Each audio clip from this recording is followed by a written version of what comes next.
Hello students, हम लोग पढ़ रहे हैं यूनिट एंड डायमेंशन, मात्रक एवं बीमा, जिसमें हम लोग विभिन्न भौतिक राशियों की बीमा और मात्रक किस प्रकार लिखा जाता है ये सीख रहे हैं।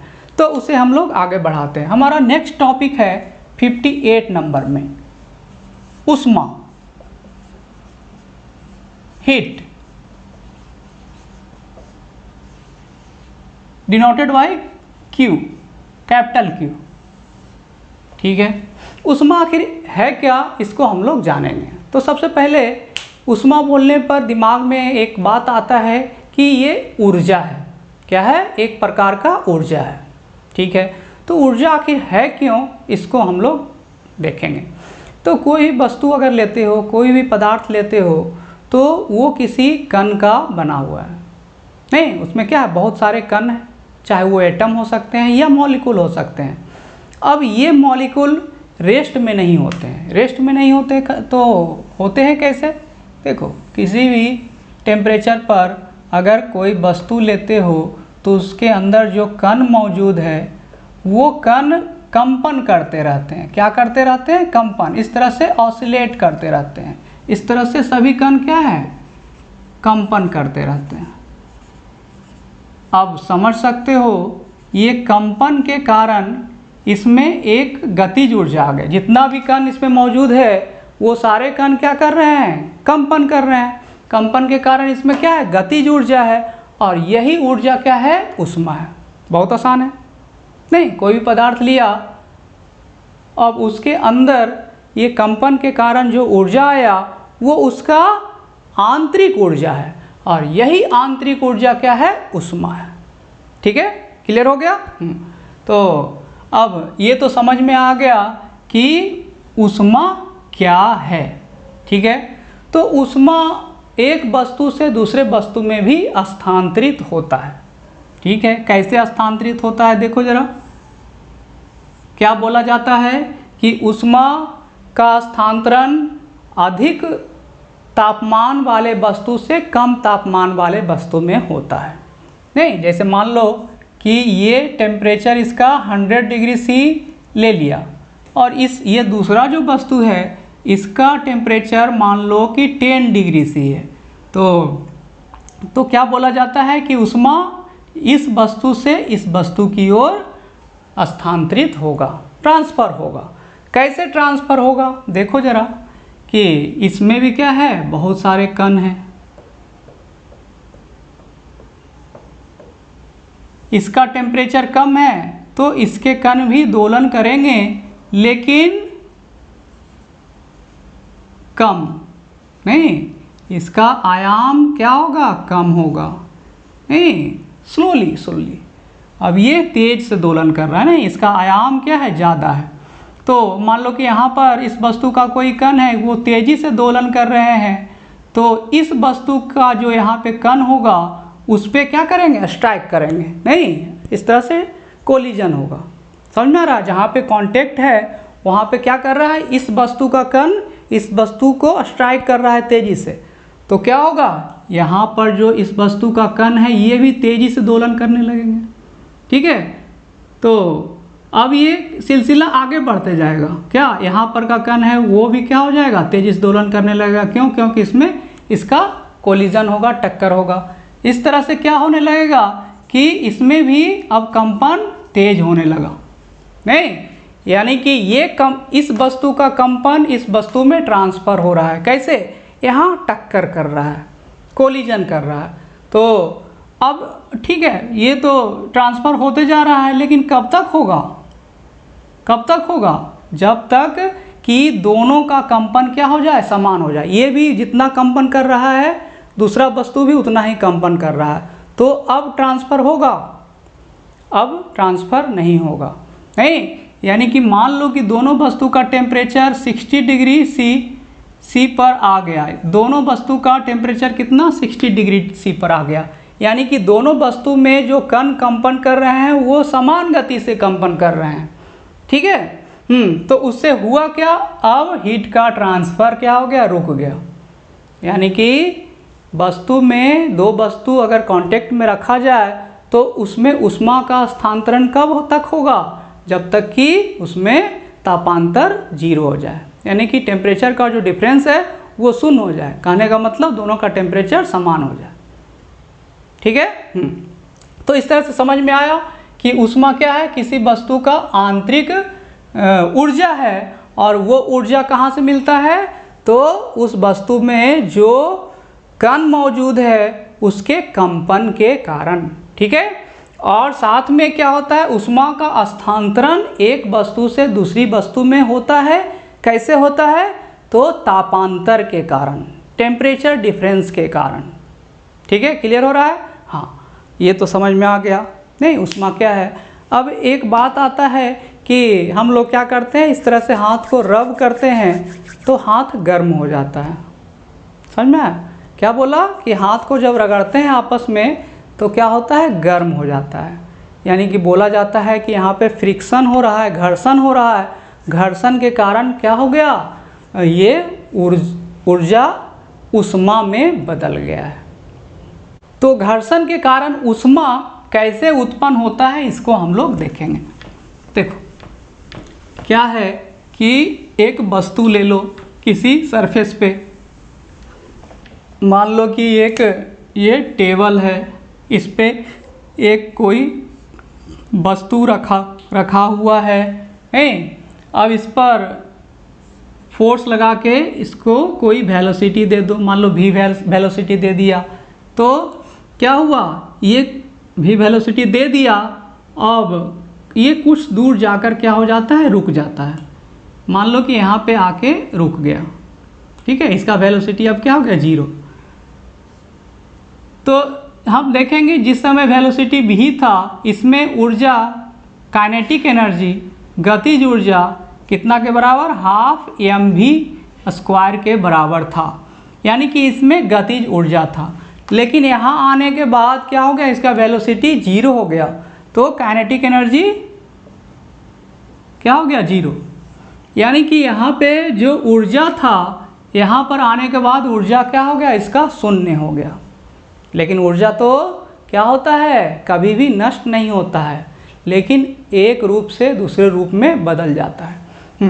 तो हम लोग क्या बोलेंगे कि हाँ, यहाँ पे घर्षण हुआ जिसके कारण क्या हुआ, ये ऊर्जा जो गतिज ऊर्जा था वो ऊष्मा में बदल गया है। ठीक है, ये बात तो हम लोग बोल देते हैं, लेकिन ये आखिर होता है कैसे, उसको हम लोग जानेंगे। तो सबसे पहले ये जान लो, जब ये वस्तु यहाँ पे रखा हुआ होता है किसी भी सरफेस पे, तो उन दोनों सरफेस के बीच क्या होता है। जैसे ये बोर्ड हम देख रहे हैं, तो ऐसे तो छूने में लग रहा है कि ये क्या है, एकदम स्मूथ है, लेकिन एक्चुअली में ऐसा होता नहीं है। जब हम लोग इसको माइक्रोस्कोप में देखते हैं तो वो कुछ इस तरह का दिखता है, जिग-जैग नहीं, खुरदरा। ठीक है, दिखने में तो स्मूथ है, लेकिन माइक्रोस्कोप में देखने पर ये इस तरह का दिख रहा है। यानी कि यहाँ पर दोनों सरफेस, इस टेबल का और इस वस्तु का जो कांटेक्ट वाला सरफेस है, उसको देखेंगे तो कैसा दिखेगा, ऐसा। ये मान लो टेबल का है और ऊपर में क्या है, वस्तु हमारा रखा हुआ है, उसका भी सरफेस क्या है, इस तरह का है। ये टेबल का सरफेस हो गया, ये वस्तु का सरफेस हो गया, दोनों इस तरह से। समझ में आ रहा है क्या बोला, कि कांटेक्ट में दोनों वस्तु जो रखा हुआ है उसका सरफेस कैसा होता है, इस तरह का सरफेस होता है। तो जिस समय रेस्ट में होता है, ये दोनों एक दूसरे को क्या कर लिया, इंटरलॉक कर लिया है, इस तरह से फंस गया है। नहीं, जब इसको चलाते हैं, आगे बढ़ाते हैं, तो क्या हो गया, ये इंटरलॉक खुल जाता है, ये आगे बढ़ने लगता है। नहीं, कुछ इस तरह से, कुछ इस तरह से देख रहे हो, ये फंसा हुआ था पहले, अब क्या हो गया, ये आगे इस तरह से बढ़ रहा है। तो देखने में तो लग रहा था स्मूथ, लेकिन क्या है, ये इस तरह का सरफेस है, ये आगे बढ़ा।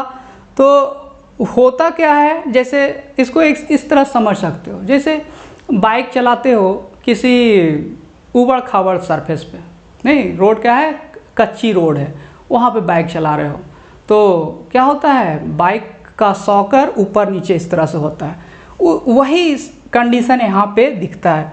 जब ये आगे चलता है तो इस सरफेस पर क्या होता है कि वो टकराते हुए चलता है, जिसके कारण बाइक का जैसे सॉकर ऊपर नीचे होता है, उसी तरह से इसके कण भी ऊपर नीचे यानी कि ऑसिलेट करने लगते हैं। ठीक है, समझ में आ रहा है क्या हुआ? जब ये आगे बढ़ा तो क्या हुआ, कभी ये ऊपर जा रहा है कभी नीचे जा रहा है, जिसके कारण क्या हो रहा है, इसके सभी कण ऑसिलेट करने लगे, कंपन करने लगे दोनों सरफेस का। तो कंपन ही तो ऊष्मा है। क्या क्लियर हुआ? ये जब आगे चला तो दोनों सरफेस के कण कंपन करने लगे। ठीक है, कंपन करने लगे, वही क्या है, ऊष्मा है। कंपन ही तो ऊष्मा है, अभी बताया नहीं। तो इस तरह से जब आगे बढ़ा तो क्या होने लगेगा, इसका कण कंपन करने लगेगा, इस वस्तु का कण कंपन करने लगेगा, कंपन करने लगेगा नहीं। तो क्या हुआ, यहाँ ऊष्मा उत्पन्न हुआ इस सरफेस पे नहीं, इस सरफेस पे, और इस वस्तु में भी ऊष्मा उत्पन्न हो गया। यानी कि जो काइनेटिक एक्चुअली में हुआ क्या, कि जो वस्तु का काइनेटिक एनर्जी था वो काइनेटिक एनर्जी अब कहाँ चला गया, तो वस्तु के कण में और इस सरफेस के कण में काइनेटिक एनर्जी अभी भी मौजूद है। समझ में आ रहा है? देखो बहुत इम्पोर्टेंट बात है कि जो काइनेटिक एनर्जी वो आखिर गया कहाँ, तो ये काइनेटिक एनर्जी इस वस्तु में चला गया, उसके अंदर, उसके कण में नहीं, और इस सरफेस के कण में काइनेटिक एनर्जी अभी मौजूद है। लेकिन इस काइनेटिक एनर्जी को, कण के काइनेटिक एनर्जी को हम लोग क्या कहते हैं, हीट कहते हैं, ऊष्मा कहते हैं। क्लियर हो रहा है? यानी कि अब समझ में आ गया होगा कि यहाँ पे एक्चुअली में क्या हुआ था, ये घर्षण हुआ था, घर्षण के कारण क्या हो गया था, यहाँ ऊष्मा उत्पन्न हो गया। ठीक है, तो अब समझ में आ गया होगा कि जब हम हाथ रगड़ते हैं तो वहाँ भी यही घटना घटता है नहीं, घर्षण के कारण ये घटना होता है नहीं, तो ऊष्मा उत्पन्न होता है। ठीक है, समझ में आ रहा? तो ये हमारा क्या है, ऊष्मा है। ठीक है, ऊष्मा समझ में आ गया होगा नहीं? अगर लिखना चाहो तो इसका डेफिनेशन लिख सकते हो, लिख दो।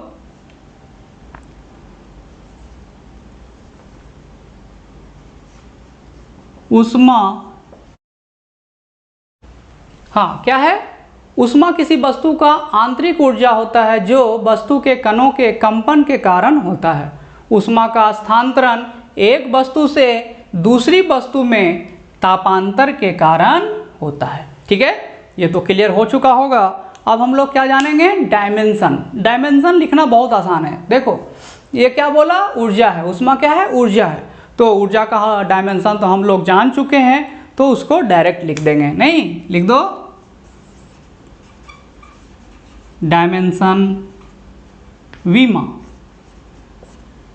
क्या है, ऊष्मा ऊर्जा है, और ऊर्जा का डायमेंशन ml2T-2। ठीक है, ये हो गया। यूनिट भी लिख दो, SI यूनिट। ऊर्जा का SI यूनिट जो होता है वही क्या होगा, ऊष्मा का, यानी कि जूल। जे से डिनोट करते हैं, जूल। ठीक, सीजीएस यूनिट भी होता है इसका, सीजीएस यूनिट। देखो इसमें थोड़ा सा चेंज हो जाएगा। सीजीएस यूनिट में ऊर्जा को हम लोग क्या लेते थे, ऊर्जा का यूनिट क्या होता था, अर्ग। लेकिन यहाँ पे अर्ग नहीं होगा। ऊष्मा का सीजीएस यूनिट एक प्रैक्टिकल यूनिट के रूप में लिया जाता है नहीं, यहाँ लिख सकते हो, या प्रैक्टिकल यूनिट, व्यवहारिक मात्रक। और इसमें क्या होता है, कैलोरी। क्या है, कैलोरी।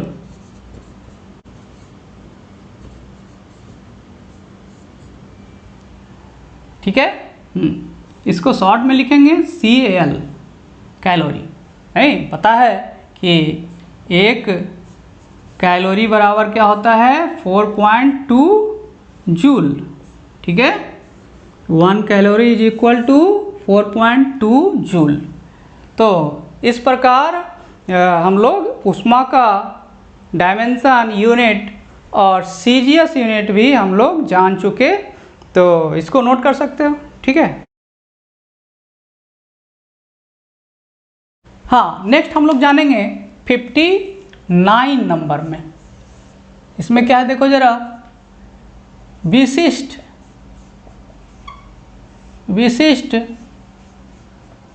ऊष्मा धारिता।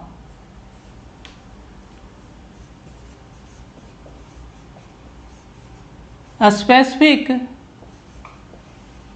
Heat capacity.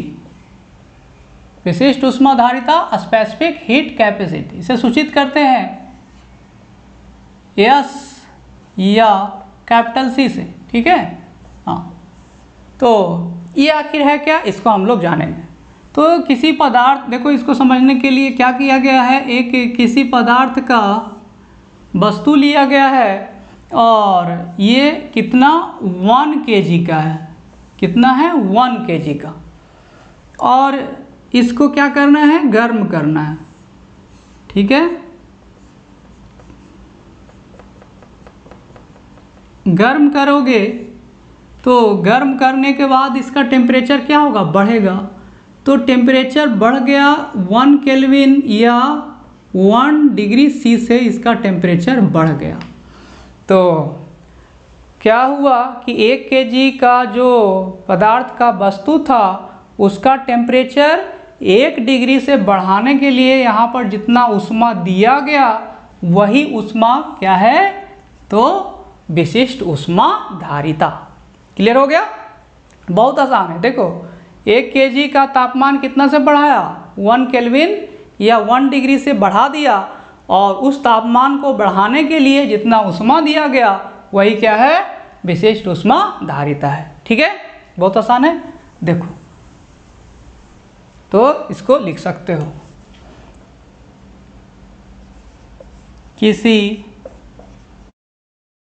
हैं, हाँ देखो क्या है, किसी पदार्थ के 1 किलोग्राम यानी 1 kg का ताप 1 केल्विन या 1 डिग्री सी से बढ़ाने के लिए आवश्यक ऊष्मा को उस पदार्थ की विशिष्ट ऊष्मा धारिता कहते हैं, ठीक है। ये क्लियर हो चुका होगा। तो ठीक है, ये तो हमारा डिफिनीसन है।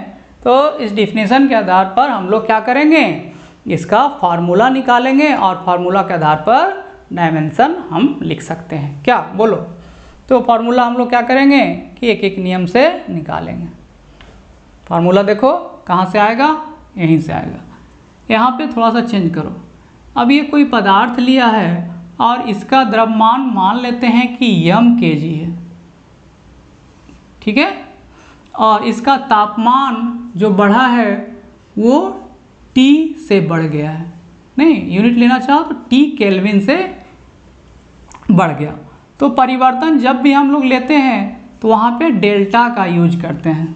क्या का यूज करते हैं, डेल्टा, कि तापमान में परिवर्तन या किसी भी क्वांटिटी में परिवर्तन के लिए हम लोग क्या करते हैं, डेल्टा का यूज करते हैं, नहीं। जैसे यहाँ पे मान लो पहले टेम्परेचर T1 था और बाद में टेम्परेचर क्या हो गया, T2 हो गया। तो परिवर्तन क्या हुआ, T2 माइनस T1, और इसी को हम लोग क्या लिखते हैं, डेल्टा T लिखते हैं। क्लियर हो रहा है कि पहले गर्म करने से पहले वस्तु का तापमान T1 था और गर्म करने के बाद वस्तु का तापमान कितना हो गया, T2 हो गया।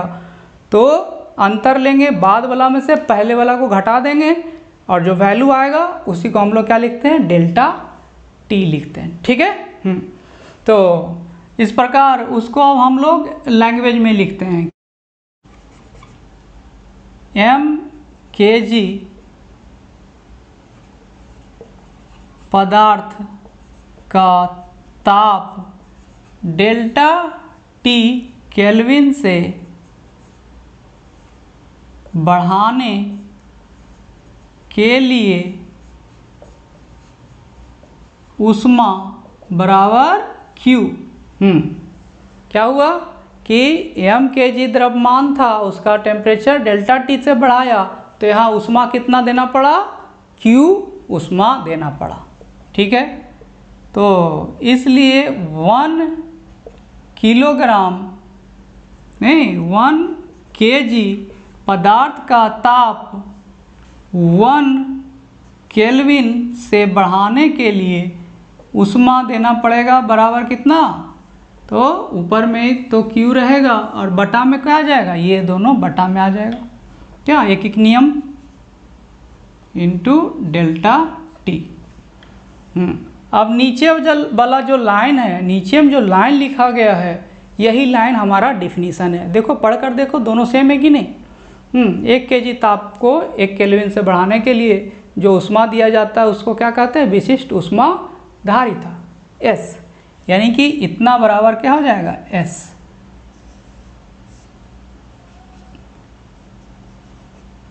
डेल्टा टी, ये हमारा फार्मूला आता है। ठीक है, ये बहुत फेमस फार्मूला है। Q बराबर, इसको इधर लिखेंगे MS डेल्टा T। ठीक है, हाँ, ये फार्मूला बहुत फेमस है। क्या है कि किसी वस्तु में जो ऊष्मा दिया जाता है वो कितना के बराबर होता है। अगर उसका द्रव्यमान पता हो और उस वस्तु का विशिष्ट ऊष्मा धारिता पता हो और तो कितना टेम्परेचर बढ़ा, ये तो हम लोग मेज़र कर ही सकते हैं। नहीं, देखो ज़रा, ये वस्तु का द्रव्यमान पता होगा, जो भी वस्तु लिया गया है कौन से पदार्थ का है तो उसका विशिष्ट ऊष्मा धारिता मालूम होगा, और टेम्परेचर कितना बढ़ा ये तो हम लोग मेज़र कर ही सकते हैं थर्मामीटर से। तो उसमें कितना ऊष्मा गया ये इस फार्मूला से कैलकुलेट किया जा सकता है। इसलिए क्या है, बहुत ही फेमस फार्मूला है। तो इससे हम लोग अब क्या कर सकते हैं, डायमेंशन निकाल सकते हैं। ठीक है, पहले इतना नोट कर लो, उसके बाद हम लोग डायमेंशन लिखेंगे। ठीक है,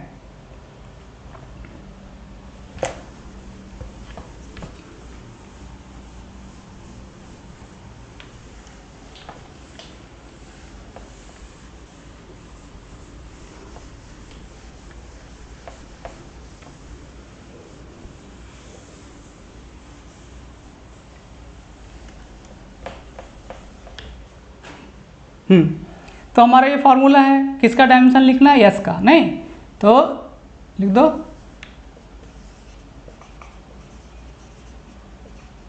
वीमा, किसका, विशिष्ट ऊष्मा धारिता S का। तो S बराबर क्या है, Q, ऊपर में क्या है Q ऊष्मा, ऊष्मा क्या है, ऊर्जा, अभी पढ़ा था mL/T-2।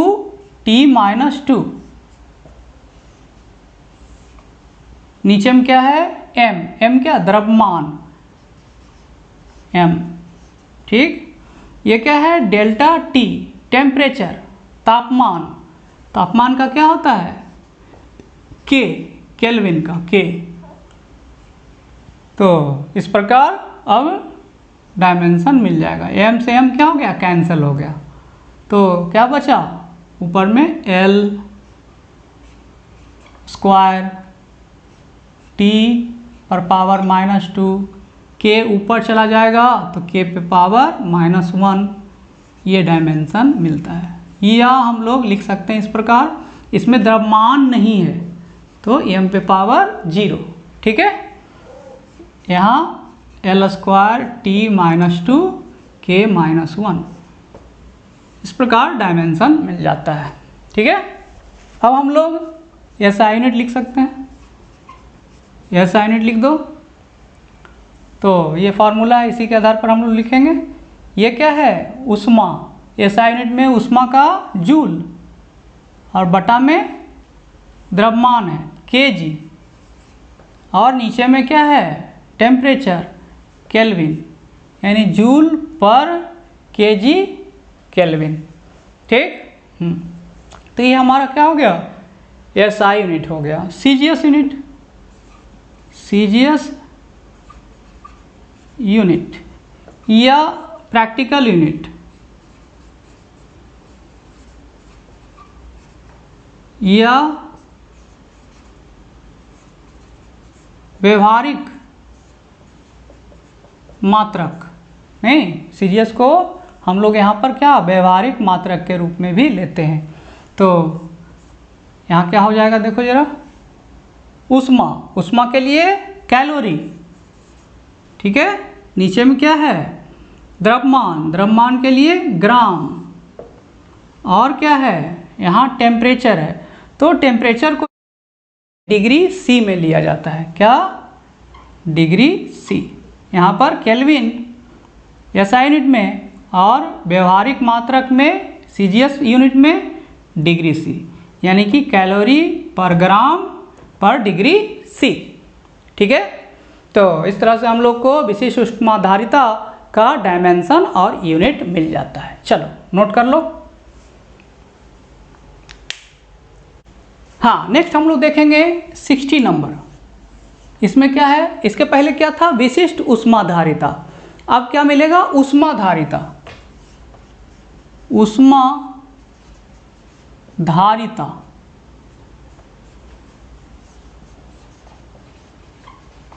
थर्मल कैपेसिटी या हीट कैपेसिटी भी बोलते हैं। इस स्मॉल सी से इसको डिनोट करेंगे, क्या स्मॉल सी।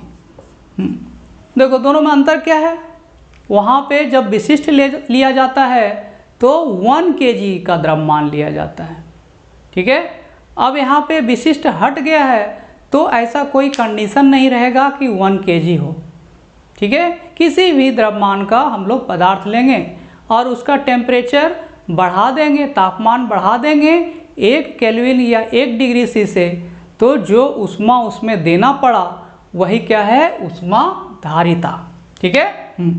यानी कि वस्तु लिया गया है, ये किसी भी द्रव्यमान का वस्तु है, इसको गर्म किया, इसका टेम्परेचर बढ़ा 1 केल्विन या 1 डिग्री सी से, तो यहाँ पर जो ऊष्मा इसमें दिया गया है वही ऊष्मा क्या है, ऊष्माधारिता, ठीक है। तो लिखना चाहो तो लिख सकते हो, किसी हाँ देखो क्या है, किसी पदार्थ का ताप 1 केल्विन या 1 डिग्री सी से बढ़ाने के लिए आवश्यक ऊष्मा को उस पदार्थ का ऊष्माधारिता कहते हैं, ठीक है। विशिष्ट अगर रहेगा तो क्या होगा, पदार्थ 1 kg का, विशिष्ट नहीं रहेगा तो ऐसा कोई कंडीशन नहीं है कि 1 kg का रहे या किसी भी द्रव्यमान का वो रह सकता है, ठीक है। तो इसके लिए फॉर्मूला चाहिए, एक एक नियम पे जाओ। यहाँ पे जो पदार्थ लिया गया है उसका तापमान मान लो कि बढ़कर कितना बढ़ा, तो डेल्टा टी से बढ़ गया है, ठीक है। तो यहाँ पे ले लो कि डेल्टा टी केल्विन से ताप बढ़ाने के लिए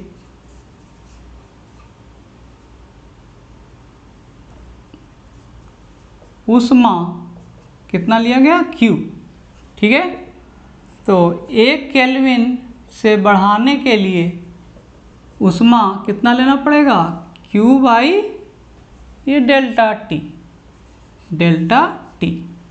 और ये जो नीचे वाला लाइन लिखा गया यही हमारा क्या डेफिनेशन है। 1 केल्विन से बढ़ाने के लिए जो ऊष्मा दिया गया है वही क्या है, ऊष्माधारिता। ऊष्माधारिता को C से डिनोट करते हो, C बराबर क्या हो जाएगा, Q बाई डेल्टा टी। तो ये हमारा फार्मूला मिला, इस फार्मूले से हम लोग निकाल सकते हैं डायमेंशन, ठीक है। निकाल तो सकते हैं, लेकिन एक बात और थोड़ा सा देखना है। यहाँ से हम लोग क्या करेंगे, Q बराबर क्या लिख सकते हैं, इधर जाके ये गुना हो जाएगा C इंटू डेल्टा टी, ठीक है। अभी जस्ट हम लोगों ने पढ़ा था कि Q बराबर क्या होता है विशिष्ट ऊष्माधारिता के लिए, MS डेल्टा टी। नहीं, दोनों को इक्वेट कर दोगे तो क्या मिलेगा, देखो जरा, ये C delta T is equal to MS delta T. नहीं, डेल्टा टी क्या हो गया, कैंसिल हो गया, ठीक है। तो C बराबर MS,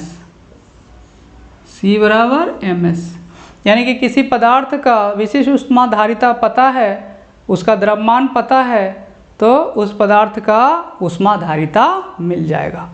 ठीक है, तो जो फॉर्मूला यूज़ करो उससे डायमेंशन लिख सकते हो। नहीं, यहाँ से भी डायमेंशन लिखा जा सकता है, यहाँ से भी डायमेंशन लिखा जा सकता है, जो आसान लगे उसको यूज करो। आसान तो इसी पे लग रहा है, क्यों?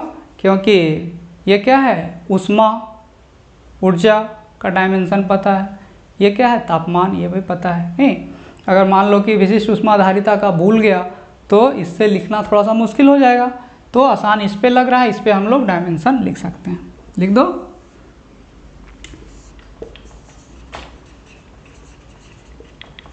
डायमेंशन बीमा किसका, ऊष्माधारिता सी का। ऊपर में क्या है, इस पे लिख रहे हैं ऊष्मा, यानी कि mL2T-2 ऊर्जा का जो डायमेंशन है वही। नीचे में क्या है, तापमान, टेम्परेचर के। ठीक, इस प्रकार क्या आ गया, mL2T-2 के ऊपर चला जाएगा -1, ये क्या हो गया, डायमेंशन मिल गया। ठीक है, अब ऐसा यूनिट लिख सकते हो, लिख दो।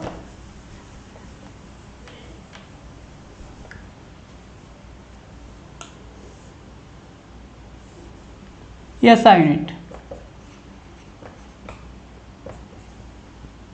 यहाँ पे फॉर्मूला नहीं, ये क्या है, ऊष्मा, ऊष्मा के लिए जूल और बटा में टेम्परेचर केल्विन, जूल पर केल्विन। ठीक, सीजीएस यूनिट और प्रैक्टिकल यूनिट और व्यवहारिक मात्रक। सीजीएस यूनिट को ही क्या लेते हैं हम लोग, यहाँ ऊष्मा जहाँ पे आता है तो व्यवहारिक मात्रक आता है, तो उसको लिखो। यहाँ क्या है, ऊष्मा, ऊष्मा के लिए हम लोग क्या लेते हैं सीजीएस में, कैलोरी, और नीचे में क्या है, तापमान, टेम्परेचर, टेम्परेचर को डिग्री सी, यानी कि कैलोरी पर डिग्री सी। ये हमारा क्या हो गया, सीजीएस यूनिट या व्यवहारिक मात्रक हो गया। बोलो, क्लियर हुआ? तो इस प्रकार हम लोग डायमेंशन यूनिट जान चुके, किसका, ऊष्माधारिता का। नोट कर लो जल्दी से।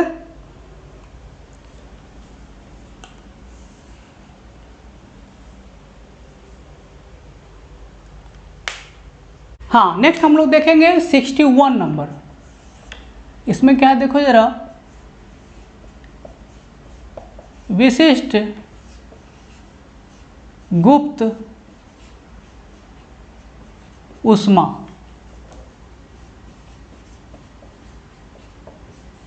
Specific latent heat denoted by L। ये क्या है, इसको हम लोग जानेंगे। तो इसके लिए हम लोग क्या लेंगे, कोई पदार्थ लेंगे, विशिष्ट जहाँ आ गया वहाँ पे 1 kg लेना पड़ेगा। ठीक है, तो कोई पदार्थ हम क्या लेते हैं, बर्फ ले लेते हैं। ठीक है, ये किसी बीकर में क्या लिया गया है, बर्फ लिया गया है।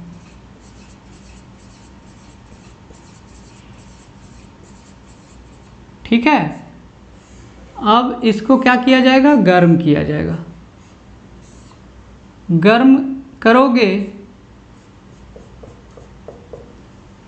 तो टेम्परेचर पता होना चाहिए कि टेम्परेचर कितना बढ़ा है, कितना घटा है। इसके लिए यहाँ पे एक थर्मामीटर डाल दिया गया, टेम्परेचर बताएगा।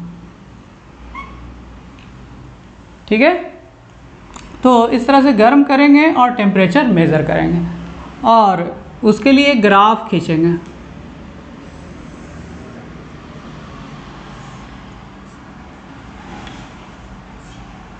ग्राफ में एक्स एक्सिस है, वाई एक्सिस है, यहाँ ओरिजिन। एक्स एक्सिस पर हम लोग क्या लेंगे, टाइम, समय लेंगे, और वाई एक्सिस में ताप लेंगे, टेम्परेचर लेंगे। ठीक, तो ये बर्फ़ का टेम्परेचर गर्म करने से पहले निगेटिव में मान लेते हैं कि निगेटिव में था, माइनस, मान लो कि -4 डिग्री सी था। ठीक है, अब इसको गर्म करना स्टार्ट किया तो इसका टेम्परेचर बढ़ेगा, टेम्परेचर बढ़ेगा, समय के साथ क्या होगा, टेम्परेचर बढ़ेगा, तो ये ग्राफ ऊपर जाएगा, बढ़ते बढ़ते 0 डिग्री पे आएगा। ठीक है, जब 0 डिग्री पर आएगा तो वहाँ पे क्या देखा जाएगा कि अब टेम्परेचर बढ़ नहीं रहा है, समय तो बढ़ रहा है, इसको गर्म करते जा रहे हैं, लेकिन टेम्परेचर बढ़ नहीं रहा है, 0 का 0 बना हुआ है। यहाँ 0 डिग्री मान लो कि है, तो वहीं पे आके उसका पारा क्या है, रुका हुआ है। तो ऐसा हुआ क्यों, यहाँ पे ऊष्मा तो देते जा रहे हैं, लेकिन 0 डिग्री पे आने के बाद इसका टेम्परेचर बढ़ नहीं रहा है, तो उसमें जो ऊष्मा दिया गया है वो आके जा कहाँ रहा है, तो वो जा रहा है इसके अवस्था परिवर्तन में। जो बर्फ ठोस अवस्था में था अब वो बदल रहा है द्रव में, यानी पानी में।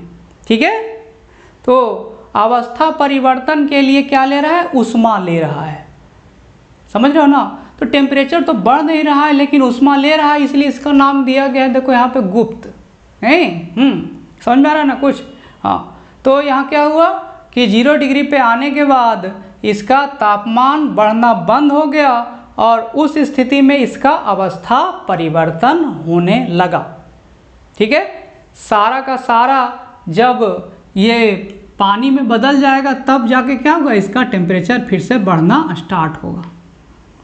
यानी कि हम देखेंगे कि इसमें कुछ मात्रा में पानी भी रहता है और ठोस यानी बर्फ भी रहता है। उस समय टेम्परेचर क्या रहता है, 0 रहता है।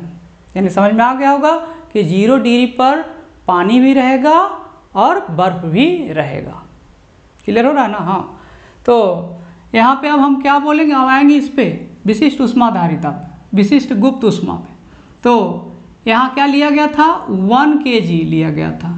ठीक है ना, तो 1 kg का जो बर्फ लिया गया था वो टोटल का टोटल किस में बदल गया, पानी में बदल गया। तो उसके लिए जितना ऊष्मा दिया गया वही इसका विशिष्ट गुप्त ऊष्मा कहला जाएगा। ठीक है, क्लियर हुआ। हाँ, यानी कि 1 kg का पदार्थ का अवस्था परिवर्तन के लिए जितना ऊष्मा दिया जाए या लिया जाए, नहीं अब आगे, अब यहाँ तो दिया गया था, कभी कभी क्या होगा, पानी से बदलेगा किस में, बर्फ में, तो ऊष्मा उससे खींचना पड़ेगा। क्लियर हो रहा है ना। हाँ, तो अवस्था परिवर्तन के लिए जितना ऊष्मा दिया जाए या लिया जाए, कितना, 1 kg के पदार्थ के लिए, वही क्या होगा, विशिष्ट गुप्त ऊष्मा होगा। ठीक है, नाम विशिष्ट मतलब 1 kg, गुप्त मतलब कि इसमें ऊष्मा दे रहे हैं लेकिन टेम्परेचर बढ़ नहीं रहा है, इसीलिए यहाँ पे नाम क्या है, गुप्त। ठीक है, क्लियर हो रहा है। हाँ, तो ठीक है, ये समझ में आ गया। इसको और थोड़ा सा आगे बढ़ाते हैं। अब क्या करें, इसका टेम्परेचर और बढ़ते जाएगा, नहीं 0 डिग्री के बाद ये पानी में बदल गया। अब पानी क्या होगा, गर्म होगा, गर्म होगा तो टेम्परेचर बढ़ता हुआ ग्राफ ऊपर बढ़ेगा, समय के साथ ये ग्राफ टेम्परेचर का ऊपर बढ़ेगा। बढ़ते बढ़ते मान लो कि 100 डिग्री सी पे ये पारा पहुंच गया। ठीक है, अब क्या होता है, 100 डिग्री सी पर जब ये पहुंचता है तो उस स्थिति में ये फिर से टेम्परेचर को बढ़ता हुआ शो नहीं करेगा। यहाँ पर जब 100 डिग्री सी, मान लो कि यहाँ पर पारा 100 डिग्री सी पर पहुँच गया, अब यहाँ से पारा ऊपर बढ़ेगा ही नहीं। यानी कि पानी का तापमान जो है वो अब 100 डिग्री सी से इंक्रीज़ नहीं हो रहा है। तो यहाँ पे जो ऊष्मा दिया जा रहा है वो ऊष्मा आखिर गया कहाँ, तो अब फिर से अवस्था परिवर्तन में जा रहा है। यानी कि यहाँ पे जितना पानी था वो अब वाष्प में बदलने लगा। ये सारा क्या हो गया, ये सारा क्या था, पानी में बदल चुका था, अब 100 डिग्री सी पे आने के बाद क्या हो रहा है, ये सारा वाष्प में बदल रहा है और सारा का सारा वाष्प में 1 kg पानी सारा का सारा वाष्प में बदलने के लिए जितना ऊष्मा लेगा वही क्या हो जाएगा, उस पानी का विशिष्ट गुप्त ऊष्मा हो जाएगा। ठीक है, हाँ। तो यहाँ पे 100 डिग्री सी के बाद पानी का टेम्परेचर कभी नहीं बढ़ेगा। क्लियर हो गया? तो इस तरह से हम लोग जान गए क्या विशिष्ट गुप्त ऊष्मा आखिर होता है क्या। तो इसको लिख सकते हो, लिख दो। हाँ, क्या है, किसी पदार्थ के 1 kg द्रव्यमान का अवस्था परिवर्तन के लिए प्राप्त या त्यक्त ऊष्मा को उस पदार्थ की विशिष्ट गुप्त ऊष्मा कहते हैं। ठीक है, इस तरह से ये समझ में आ गया होगा कि विशिष्ट गुप्त ऊष्मा क्या है। अब हम क्या करेंगे, इसके लिए फॉर्मूला निकालेंगे। तो फॉर्मूला के लिए क्या करेंगे, देखो जरा फिर से एक ही नियम पे आ जाओ कि मान लो कि हम जो पदार्थ ले रहे हैं वो कितना है, mkg है। कितना है, mkg। mkg द्रव्यमान का अवस्था परिवर्तन के लिए ऊष्मा बराबर Q। यानी कि mkg द्रव्यमान का कोई पदार्थ लिया गया है और उसके अवस्था परिवर्तन के लिए कितना ऊष्मा, तो Q ऊष्मा चाहिए। ठीक है, इसलिए 1 kg द्रव्यमान का अवस्था परिवर्तन के लिए कितना ऊष्मा देना पड़ेगा या लेना पड़ेगा, दोनों चीज़ हो सकता है। ये बटा में क्या हो गया, m। ठीक है, तो नीचे वाला लाइन ही क्या है, हमारा डिफिनीशन है। 1 kg द्रव्यमान का अवस्था परिवर्तन के लिए ऊष्मा जो होगा वही क्या होगा, विशिष्ट गुप्त ऊष्मा होगा। और यही क्या कहला जाएगा, L। नहीं, L बराबर Q/m। ये हमारा क्या मिला, फार्मूला मिला।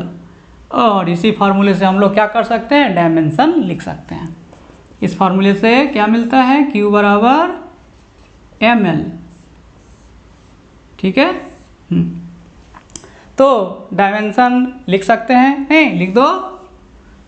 क्या है डायमेंशन, वीमा किसका, L का।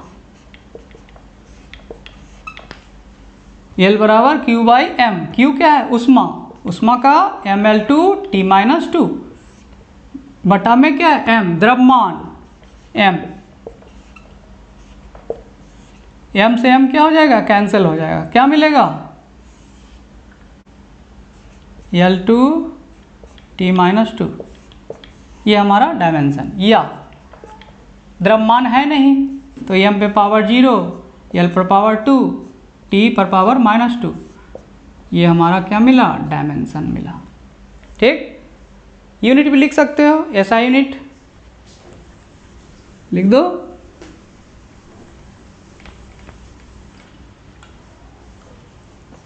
SI यूनिट, SI यूनिट क्या होगा, L बराबर Q/m। Q क्या है, ऊष्मा, इसका जूल, और बटा में क्या है, m द्रव्यमान, kg, जूल पर kg। ठीक है, CGS यूनिट, CGS यूनिट या प्रैक्टिकल यूनिट या व्यवहारिक मात्रक क्या होगा, देखो CGS में ऊष्मा को क्या लेते हैं, कैलोरी, और बटा में क्या है, द्रव्यमान यानी कि ग्राम, कैलोरी पर ग्राम। तो इस तरह से हम लोग विशिष्ट गुप्त ऊष्मा का डायमेंशन और यूनिट जान चुके हैं। ठीक है, नोट कर लो जल्दी से।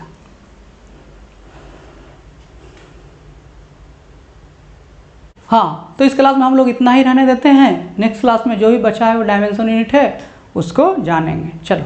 ठीक है।